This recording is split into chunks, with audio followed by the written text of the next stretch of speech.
جس کو بولتے ہیں، یا جس کو کہیں گے یہ ایک ایسا انسٹنکٹ ہے، ایک ایسی صفت ہے جو انسان کے اندر اللہ رب العزت نے بنیادی طور سے رکھی ہے. چونکہ اگر یہ صفت انسان میں نہ ہو تو اگلی نسل آگے نہیں بڑھ سکتی. جنس کا جو جذبہ ہے، جو انسٹنکٹ ہے، جو صفت ہے، اگر یہ انسان میں نہ ہو تو نیکسٹ جنریشن دنیا میں آ نہیں سکتی ہے پھر. تو اللہ رب العزت نے اپنی حکمت کے تحت نسلوں کو، دوسری نسلوں کو لانے کے لیے، تیار کرنے کے لیے جذبہ جنس راسخ کیا ہماری فطرت میں، مطلب اس کو ڈال دیا. یہ ایسا انسٹنکٹ ہے، یہ ایسی چیز ہے. بلکہ اس کے تعلق سے میں ایک سائنس کا ایک ڈاکیومنٹری دیکھ رہا تھا.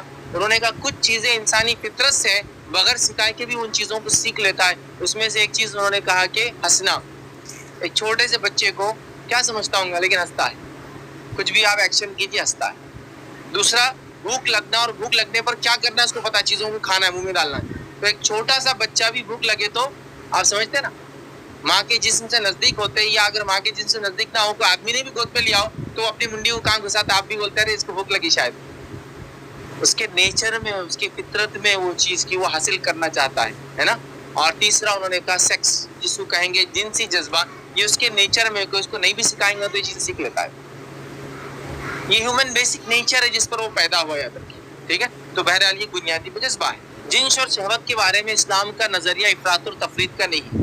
جنس کے بارے میں، شہوت کے بارے میں، سیکس کے بارے میں اسلام کا نظریہ افراط اور تفریط نہیں ہے.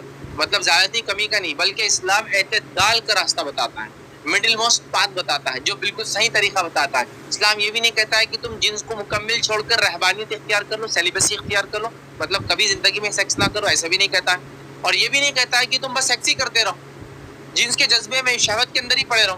بلکہ اس نے کہاں یہ چیز جائز ہے بتا دیا، اور کہاں یہ چیز حرام ہے بتا دیا. اور جنسی جذبے کو غیر شرعی طریقے سے پورے کرنے کو بہت سنگین جرم اور کرائم بتایا، جس کے لیے بہت سخت سزائیں سنائی.